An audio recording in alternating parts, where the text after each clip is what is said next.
बड़ी अंदर आशा पैदा करने वाली बात है। कह रहे कामादि नाम परवशो, जिसने अखंड वृंदावनवास का नियम ले लिया पर वो कामी पुरुष है। कामादि नाम परवशो, वो स्वावसो नहीं है, जितेंद्री नहीं है, वो अजितेंद्री है, कामी पुरुष है। दूसरा यशोर्थी, वो अपना नाम चाहता है, अपना यश चाहने वाला है। तीसरा त्यक्त सत्पथः, संतों के मार्ग का त्यागी है वो। अब रह क्या गया?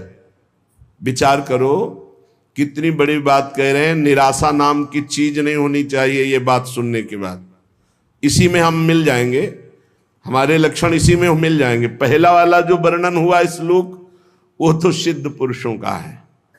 जो अपने लोग पंक्ति में है वो इसी में मिल जाएंगे।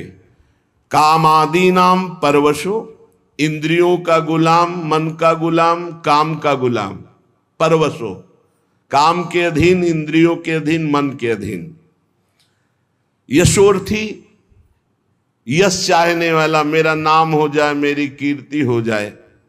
और त्यक्त सत्पथः, सतमार्ग का त्याग करने वाला, संतों के द्वारा बताए हुए मार्ग में ना चलने वाला।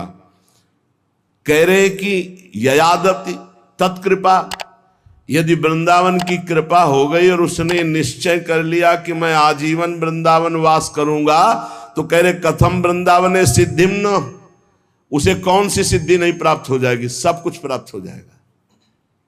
भाई ये बात पकड़ लो। ये थोड़ा बहुत कठिन बात है। क्या? आजीवन वृंदावन वास करना। ऐसी ऐसी परिस्थितियां लुभावनी आती है कि आप चलो बस।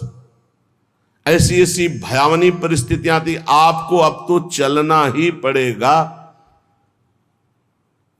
वृंदावन का नियम ऐसा कट्टर ले लो कि प्राण निकल जाए सो स्वीकार, लेकिन हम शरीर जीवित वृंदावन से ब्रज के बाहर नहीं जाएंगे। तो चाहे वो कामी पुरुष हो, चाहे यशोर्थी पुरुष हो, सतमार्ग का त्यागी पुरुष हो, तो भी उसे भगवत प्राप्ति हो जाएगी।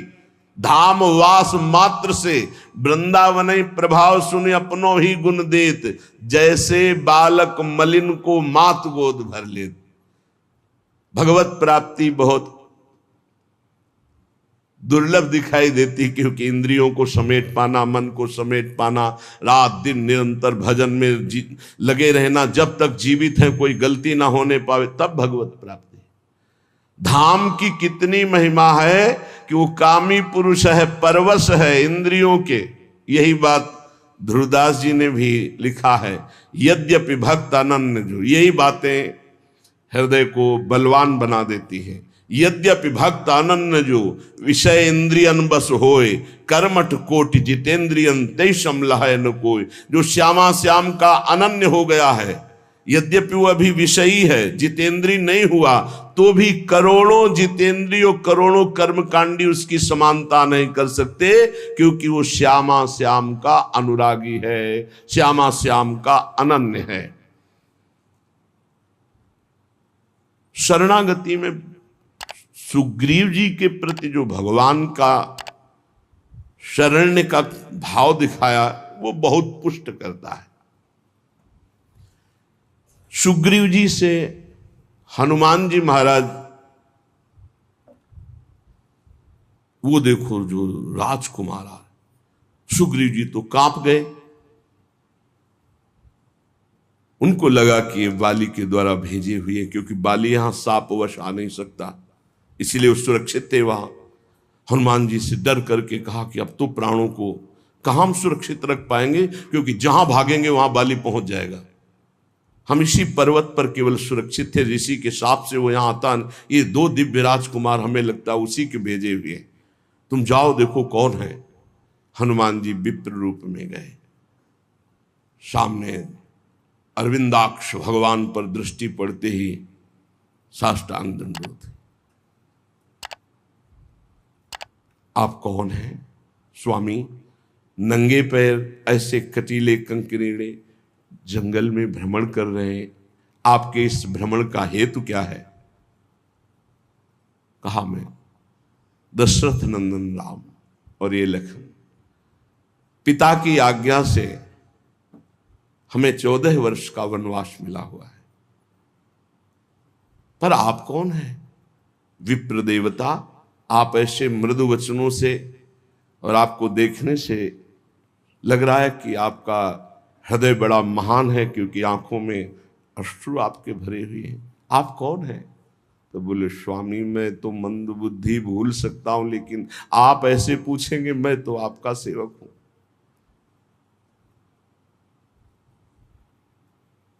कांधे पे प्रभु को बैठाला, एक उम्र मंद मोह बस कुटिल हृदय अज्ञान, पुण्य प्रभु मोहि बिसारे दीन बंधु भगवान। भगवान को सुग्रीव देखकर समझ गए कि ये अनुकूल है, प्रतिकूल नहीं, क्योंकि प्रतिकूल होते तो हनुमान जी ऐसे नहीं लाते। बहुत आनंदित हुए।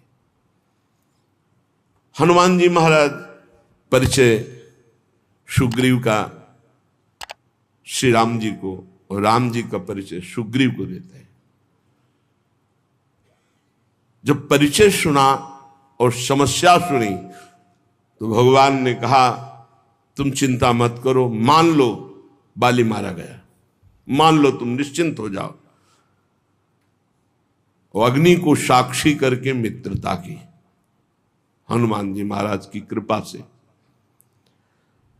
सुग्रीव ने कहा, प्रभु मान तो लेते हैं आपकी कृपा से, लेकिन बहुत बलवान बाली है। देखो ये दुंदुभि राक्षस की हड्डियां हैं, ये ताल के वृक्ष हैं, यदि एक बाण में इनको बेध दो तो मुझे विश्वास हो जाएगा बाली मारा। भगवान का अमोघ बाण। अब बड़ी प्रसन्नता हुई। भगवान ने कहा, जाओ ललकारो जाकर बाली को। खास बात जहां हमें पकड़नी, वो बात को समझना। आज तक राम जी का भजन नहीं किया सुग्रीव जी ने। हनुमान जी की कृपा से केवल मित्रता हुई। भगवान के वचन पर उसको दोबारा प्रश्न करना पड़ा कि इसको प्रमाणित करो, तब मैं मानूं कि बाली को मार दोगे। वो भी भगवान ने प्रमाणित किया। भगवान ने कहा, जाओ ललकारो जाके। ललकारा। बाली ने सोचा कि हमारे घूंसे के प्रहार से प्राण बचाकर भागने वाला किष्किंधा के द्वार पर ललकार रहा है। अपनी पत्नी तारा से कहा, ऐसा कौन सा बल इसमें आ गया?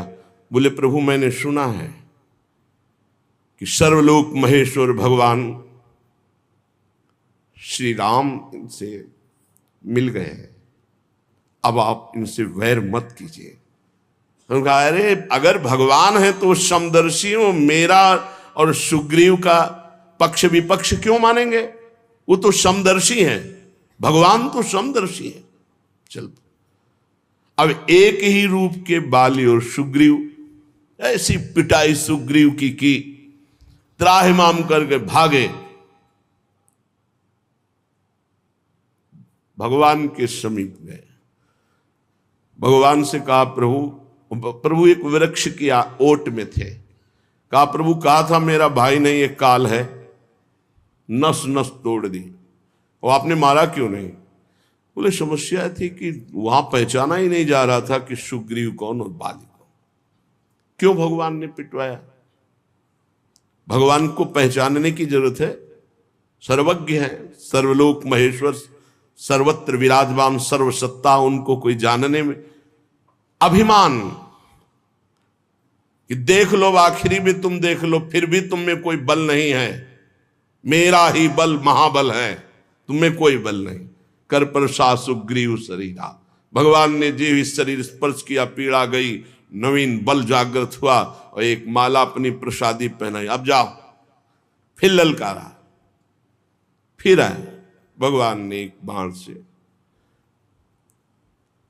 बाली का जो प्रश्न था, प्रभु मैं बैरी सुग्रीव प्यारा, ये कारण कौन नाथ मुझे मारा?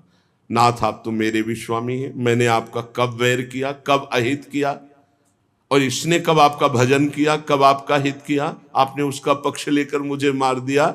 श्री भगवान ने कहा, शरणागत का बैरी मेरा बैरी, शरणागत का मित्र मेरा मित्र। तू मेरे शरणागत को जानता है कि मेरी शरण में हो गया, फिर भी वैर करता है। अंत तो गत्वा अंत्येष्टि क्रिया करा के सुग्रीव को किष्किंधा नरेश पद पे 4 महीने प्रवर्षण पर्वत पर सरकार विराजमान ने, एक बार भी दंडवत करने नहीं। ये हमारी बात है, ये हमारी बात है। फिर भगवान लक्ष्मण जी को भेजा और सावधान करके फिर भगवान से जुड़ जाना।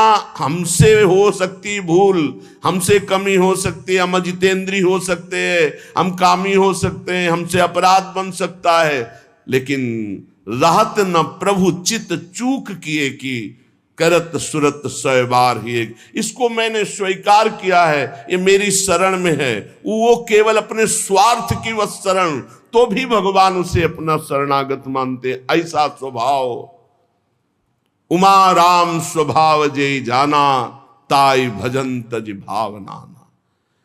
प्रभु का समर्थ नाम, समर्थ धाम, समर्थ लीला, समर्थ रूप ध्यान, किसी एक में हमारी आसक्ति हो जाए। श्रीपाद कह रहे हैं कि यदि वो कामी पुरुष है, पराधीन इंद्रियों के मन के है, वो यश चाहता है, वो सतपथ त्यागी है, लेकिन उसने श्रीधाम वृंदावन के वास का अनन्य अखंड नियम ले लिया, अब उसको कौन सी सिद्धि नहीं प्राप्त हो जाएगी? सब कुछ प्राप्त हो जाएगा।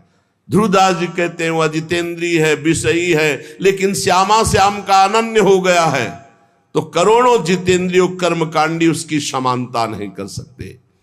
विशुद्ध सत्व परमे श्रीमद वृंदावन त्वयि कृतानंतापराधस्य त्वमेव शरणं मम, त्वमेव शरणं मम। हे प्रिया प्रीतम, मैं तुम्हारा हूं, बस। तवास्मीति तवास्मीति वदंतमपि, मैं आपका हूं। श्यामा श्याम, मैं कैसा हूं ये आप जानते हैं। मैं कोई अपनी पात्रता, गुण, तपस्या, साधना के कारण दावा पेश नहीं कर रहा कि आप हमारे हो, नहीं। तवास्मीति, मैं आपका हूं। आपके तो हजारों लाखों करोड़ों अरबों भक्त हैं, पर नाथ मेरे लिए आप ही हो, मेरे आप ही साधन हो और आप ही साध्य हो। तवास्मीति वदंतमपि मामृषा, और खास बात, ये भी मैं झूठ बोल रहा हूं, क्योंकि तवास्मीति मैंने बहुतों से बोला है। मैं आपका हूं, मैं आपका हूं, मैं आपका हूं, बहुत से बोल चुका हूं, ये भी सत्य नहीं है। बहुत सुंदर बात। देखो कैसी प्रभु की महिमा है। अगर वो स्वीकार ना करे तो हम झूठों का काम ही नरक में पूरा हो। विशुद्ध सत्व परमे वृंदावन त्वयि, ये विशुद्ध सत्व में वृंदावन है, अनंत अपार महिमा है, लेकिन इसमें जो करुणा समुद्र विराजमान लाडली लाल है, एक बार कोई हृदय से कह दे, झूठा ही सही, तवास्मीति, मैं आपका हूं, बहुत बड़ी बात, बहुत बड़ी बात। हृदय से तवास्मीति वदंतमपि पर मामृषा, सच्ची कहता हूं प्रभु, ये बात पूरे संपूर्ण हृदय से मैं नहीं कह रहा हूं। कहीं ना कहीं कोई विषय राग, कोई व्यक्ति राग, कोई और होगा, झूठा भी हो सकता है, पर मैं ये कह रहा हूं कि आपके सिवा मेरा कोई नहीं।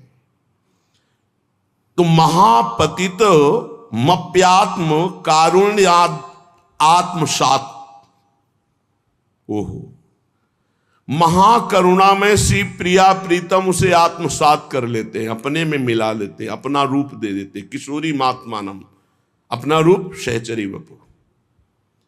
श्री लाल प्रिया की इच्छा ही सहचरी है, लाल प्रिया का मन ही सहचरी है, लाल प्रिया की संधनी शक्ति ही सहचरी है। ऐसे एक बार जो हृदय से बोल दे मैं आपका हूं, तो ये कभी छोड़ते नहीं हैं।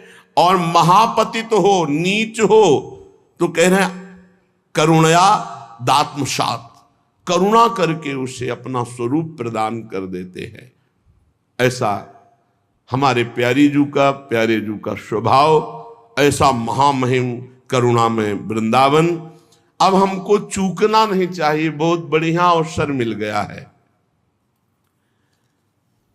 शरीर के ढांचे का कुछ पता नहीं है कि ये कब कैसे गिर कर नष्ट हो जाए, कब कौन सा रूप ले ले मृत्यु और हमारे शरीर को नष्ट कर दे। हम बड़ी कामना से बड़े सुंदर सुंदर मनोरथ करते हैं, मकान बनाते हैं, रुपया पैसा जमा करते, खूब खाएंगे, मौज से रहेंगे, और पता नहीं उसमें प्रवेश हो कि ना हो, पता नहीं उसमें कितने दिन रह पाए, क्योंकि इस ढांचे का कोई भरोसा नहीं है, ये कभी भी गिर सकता है। प्रतिक्षण मृत्यु कहीं और दूर नहीं, आपके सिर पर सवार है। ये दिमाग में बैठा लिए, मृत्यु को कहीं दूर से सवारी से नहीं आना, वो आपके सिर पर सवार है। सर्वतो भावेन तैयार रहो मृत्यु के लिए, सर्वतो भावेन तैयार रहो मृत्यु के लिए। तैयारी क्या है? नाम जप, हर समय नाम जप। आप तैयार हैं। जो पहले से तैयार न थे, पछता पछता कर चले गए, हम तुम सबको जाना है, जाने की तैयारी कर लो। रहे न रावण समभिमानी, हिरण्याकश्यप संवरदानी। हम तुम सबको जाना है, जाने की तैयारी कर लो। जो पहले से तैयार न थे, पछता पछता कर चले गए। प्रतिक्षण मृत्यु सर पर सवार है, सर्वतो भावेन मृत्यु के लिए तैयार हो जाओ। मृत्यु जीवन का अंत करेगी ही तुम्हारे, जीव का नहीं, जीव का नहीं, जीवन का। इससे जितना भजन कर लोगे तो तुम अपने स्वरूप का रहस्य जान जाओगे। मृत्यु शरीर को नष्ट करती, तुम्हें नहीं। यदि ये ज्ञान प्रबल जागृत हो गया तो मृत्यु की मृत्यु हो गई, निर्भय हो जाओगे। यदि ये बात ना हो तो प्रभु की शरण में हो जाओ, तो निर्भय कर देंगे। एक ऐसी भूमा स्थिति जागृत हो जाएगी जहां मृत्यु का कोई भय नहीं है। अतएव सब तरह से सदा सर्वदा सावधान रहो। जीवन की एक एक श्वास मृत्यु निकाल रही तुम्हारे पास। जैसे 1,00,000 श्वास है, अब गई तो माइनस होती चली जा रही। 1 साल की श्वासें निकल गई, लोग आनंदित होते हैं, हैप्पी बर्थडे, जन्मदिन में प्रसन्नता प्रकट करते हैं। नहीं, जिसकी रकम कम होती वो शोकित होता जाता है। माल बहुत ऊंचा खरीदना है और रकम वैसे ही कम थी और वो भी खर्चा होती चली जा रही। माल खरीदना है भगवत प्रेम, जीवन मुक्तता, और वो रकम श्वास श्वास नाम जप, और वो श्वासें 1 वर्ष की खाली चली गई और हम हैप्पी बर्थडे मनावे। कैसी हमारी अज्ञानता है। मृत्युकालीन जिसका नाम चलता होता है, तो इस शुभ चिंतन के प्रभाव से वर्तमान में नाम चलता होता है, उसकी मृत्यु शुभ हो जाती है, बड़ा मंगलदायी मृत्यु होती है। भगवान का नाम जपते जपते शरीर छोड़ दे, ये सबसे बड़ी बात। या तो ब्राह्मी स्थिति, ब्रह्माकार वृत्ति, और या भगवान का नाम जप करते हुए, 2 में ही भगवत प्राप्ति। इससे मृत्यु को सदा पहचानो कि मेरे सिर पर सवार कभी भी हो सकती, घटना प्रतिघटना, कभी कुछ भी हो सकता है। शरीर पता नहीं रहे कि ना रहे, इसलिए राधा राधा राधा राधा। भगवत स्मृति प्रतिपल यदि है तो घबराहट नहीं होगी, भय नहीं होगा, बड़े आराम से शरीर छूटेगा। शरीर तो छूटना ही है, और बड़े आराम की व्यवस्था में पहुंच जाओगे जहां श्यामा श्याम परमानंद बरस रहा है। इस क्षणभंगुर शरीर में भजन ही सार्थक है। जितना भजन कर लोगे उतना ही सार्थक जीवन जाएगा। पर कामनाओं के कारण भजन नहीं हो पाता। जिसने समय रूपी संपत्ति पर महत्ता दे दी वो महान बन गया। ये कामनाएं हमारे समय को भगवान से विमुख करके नष्ट कर रही है। अरे भाई, कल्प दो कल्प वाला शरीर तो है नहीं। 100 वर्ष और आजकल का जो खान पान और रहनी है, आजकल के जो आचरण है, वो अकाले मृत्यु में पहुंचा देते हैं। 70-80 तक तो पहुंचना मुश्किल हो रहा है। अब इतने रोग चल गए हैं। नौजवान हैं, high blood pressure, low blood pressure, 500 sugar, ये वो, मतलब मृत्यु बिल्कुल पूरी व्यवस्था किए है। ये कामनाएं हमको भगवान से विमुख किए हुए हैं। ये कामनाएं हैं तो बड़ी तुच्छ, पर हमको बड़ी महान समझ में आ रही हैं, बड़ी उत्तम समझ में आ रही। अगर उत्तम और महान न समझ में आती तो कामना छोड़कर भजन करते। कर्तव्य का पालन करो, कामना की जरूरत नहीं। कर्तव्य पालन करते हुए फल में समान भाव रखो। सुख दुख समय कृत्वा लाभा लाभ हो जया जय हो। जय हो या पराजय, लाभ हो या हानि, सुख हो या दुख, अपने कर्तव्य कर्मण्येवाधिकारस्ते मां फलेषु कदाचन। फल की इच्छा, फल में ही कामना, फल में ही दुर्गति, फल में ही बंध जाना, फल में ही भजन विमुख हो जाना है। भक्ति की कमी, कामना की वृद्धि, यही हमें भजन से विमुख किए हुए है। हम प्रभु को छोड़ करके अगर हमारी कामना भी हो तो किसी और की तरफ ना हो।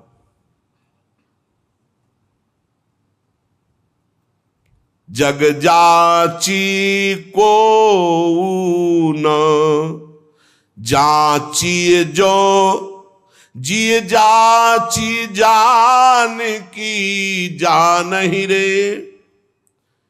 आहा, जग जाची को न जाची जो जिय जाची जान की जान ही रे। जेहि जाचत जाचकता जरि जाई, जो जारति जोर जहान ही रे। गोस्वामी तुलसीदास जी ने कह रहे हैं, ये पद केवल सुनने गाने का नहीं, इसे जीवन में उतारने का। अगर तुम्हें कुछ चाहिए तो जग जाची को ना, किसी से मत मांगो। इस संसार में किसी से, ये बात पकड़ लो, बात पकड़ लो। जग जाची को ना, मेरी बात मान लो। कोई तुम्हारी बात पूरी नहीं कर सकता। किसी से संसार में कभी किसी से मत मांगना। जाची जो, अगर मांगना ही है तो हृदय से जाची जान की जान ही रे। भगवान श्री हरि से मांगो। क्या होगा? जेहि जाचत जाचकता जरि जाय, मांगना मिट जाएगा। जेहि जाचत जाचकता जरि जाई, जो जारत जोर जहा नहीं रे। मांगो तो केवल प्रभु से मांगो, जिससे मंगतापन मिट जाएगा। वो ऐसे दाता है, दे देंगे ना, जन्म जन्म की मांग पूरी हो जाएगी। जिसके जानने के बाद कुछ जानना बाकी नहीं रहता, जिसके पाने के बाद कुछ पाना बाकी नहीं रहता। इसलिए किसी से मत मांगो, किसी से मत कामना करो, केवल प्रभु से करो, इंतजार करो। उनकी बाट जो हो किसी और की तरफ मत देख लेना। जो सकाम भाव रखते हैं, मांगते हैं, तो केवल प्रभु से मांगो, अन्य से नहीं। ये तुम नियम ले लो कि हमारा आराध्य देव ही हमारी पूर्ति करेगा, हम दूसरे से कभी नहीं। श्यामा श्याम ही बहुत महान है, हम कैसे तुम्हें क्या क्या बतावें तुम्हें। उनकी कृपा, केवल उनकी कृपा, केवल उनकी कृपा का आश्रय। कभी अन्य का आश्रय ले लेंगे तो आपकी भक्ति बाधित हो जाएगी, आपका जीवन समस्या में पड़ जाएगा और आपको परेशानी ही परेशानी हो जाएगी। केवल प्रभु का आश्रय। सकामता है, माना भी आप निष्काम नहीं हुए तो प्रभु पर निर्भर हो जाओ, वही पूर्ण करेंगे। वो कामना भी पूर्ण कर देंगे और आपका कल्याण भी कर देंगे। ऐसा स्वभाव है हमारे स्वामी का। पत्नी के लिए आराधना भगवान श्री हरि की कर रहे हैं तो पत्नी भी मिली, तो आदि सम्राट महाराज मनु की पुत्री महान देवी देवहूति जी, और भगवान अपनी तरफ से बोले कि मैं पुत्र बन करके आऊंगा, और कपिल भगवान के रूप में आके सांख्य शास्त्र का उपदेश करके करदम जी को परम पद में आरूढ़ किया। अगर भगवान से मांगा जाए तो विषय भी दे देते और साथ में अपने आप को भी दे देते कि अब तुम हमसे मांगे हो तो अब ऐसी तुम्हारे अंदर ज्ञान वृत्ति जागृत करेंगे कि अब तुम्हारा मांगना मिट जाए, जाचकता जरी जाए। जो आज तक कोई सफल हुआ है मानो, वो केवल भागवतिक शक्ति से, दिव्य शक्ति से सफल हुआ है। किसी को अगर सफलता लौकिक पारलौकिक वास्तविक सफलता का मतलब रुपया पैसा बढ़ जाना, लोग संपत्ति यश मान कीर्ति नहीं, काम क्रोध लोभ मोह मद मत्सर, इन पर विजय प्राप्त करना सफलता है। और तुम लाखों उपाय कर लो, इन पर विजय प्राप्त नहीं कर सकते। इन पर जो सफलता प्राप्त करना है वो केवल भगवान की शक्ति से होता है। भगवान के एक संकल्प मात्र से अनंत ब्रह्मांड प्रकट हो गए। वो भगवान तुम्हारे लिए क्या नहीं कर सकते। तुम अन्य आश्रय अन्य कामना ना करो, केवल भगवान का आश्रय लेकर भगवान से भगवान की कामना करो, निहाल हो जाओगे।